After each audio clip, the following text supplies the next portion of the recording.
तो दोस्तों आज भारत का जब बजट पेश किया जा रहा था तो उसमें एक ऐसी घोषणा की गई जो बहुत ही ज़्यादा कंट्रोवर्सी से भरी हुई है और सुनकर आपको भी थोड़ा गुस्सा आ सकता है, लेकिन सुनने के बाद मैं आपको इसका कारण भी अच्छे से एक्सप्लेन करूंगा। तो दोस्तों हुआ कुछ ऐसा कि जब आज भारत का बजट संसद में पेश किया जा रहा था तो हमारी वित्त मंत्री निर्मला सीतारमण जी ने कहा कि हम अपने पड़ोसी देशों को भी हर साल मदद करते आए हैं, इस साल भी वो जारी रहेगी और इस बार वो करीबन 6,541 करोड़ रुपए होगी, जिसमें से 1,614 करोड़ एज अ लोन के तौर पर दिए जाएंगे। वही बात करें बाकी का जो 5,848 करोड़ है वो उनकी मदद की जाएगी, वहां पर जो प्रोजेक्ट चल रहे हैं उसमें लगाया जाएगा। अब आप कहोगे कि इसमें क्या बुरी बात है, अपने पड़ोसी देशों की तो मदद करनी चाहिए। और सबसे खास बात, चीन जिस प्रकार से हमारे पड़ोसियों को एक एक करके ललचाकर अपने पक्ष में ला रहा है, ऐसे में बड़ी मदद करके हमें चीन की काट करनी होगी। तो देखिए गलत बात कुछ नहीं है,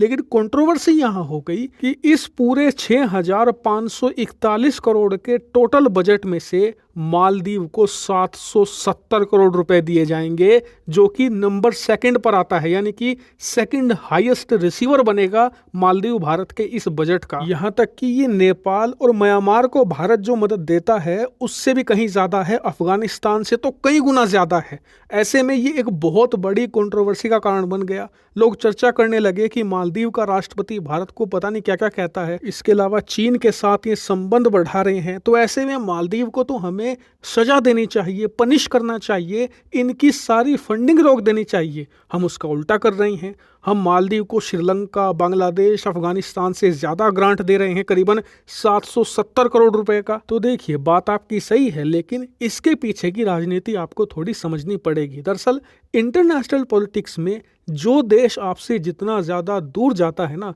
वहीं आपको सबसे ज्यादा मेहनत करके उसे वापस लाने की कोशिश करनी चाहिए। इसीलिए भारत ने मालदीव का बजट 400 से बढ़ाकर 770 बिलियन डॉलर कर दिया है और इसका एक खास फायदा भारत को मिलेगा। दरअसल इस वक्त मालदीव की जो विपक्षी पार्टियां हैं वो एकजुट होकर मोहम्मद मुइज़्ज़ू, जो वहां के राष्ट्रपति हैं, जो भारत विरोधी हैं, उनसे बार बार कह रही है कि पीएम मोदी से माफी मांगो, भारत के लोगों से माफी मांगो, वो भी खुली। यानी कि धीरे धीरे मालदीव में भारत के पक्ष में माहौल बन रहा है। लेकिन अगर हम ऐसे वक्त में मालदीव की सारी फंडिंग रोक दें तो फिर मालदीव की विपक्षी पार्टियां क्या कहकर भारत का पक्ष लेंगी। इससे तो जो वहां के राष्ट्रपति हैं मोहम्मद मुइज़्ज़ू, जो चीन के बहुत ही ज्यादा लाडले हैं, उन्हें एक मौका मिल जाएगा कि देखो भारत तो हमारी मदद करता ही नहीं है, उल्टा जो हमारी फंडिंग थी वो काट दी, और देखिए चीन हमें कितना पैसा दे रहा है, हमारी मदद कर रहा है।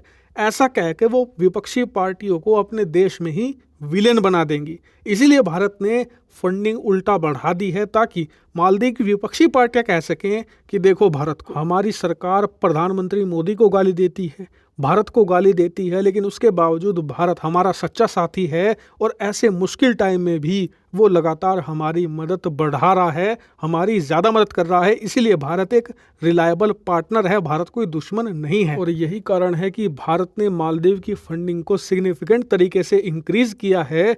हालांकि क्या आप ये जानना चाहते हैं कि भारत की जो ये टोटल 6,541 करोड़ की फंडिंग है, इसमें नंबर 1 पर कौन है, यानी कि सबसे ज़्यादा पैसा किसे मिला है और सबसे कम किसे? पूरी लिस्ट मेरे पास है, अगर आप कहेंगे तो मैं इस पर एक प्रॉपर वीडियो भी बना दूंगा। फिलहाल इस वीडियो में इतना ही। Thank you very much for watching video.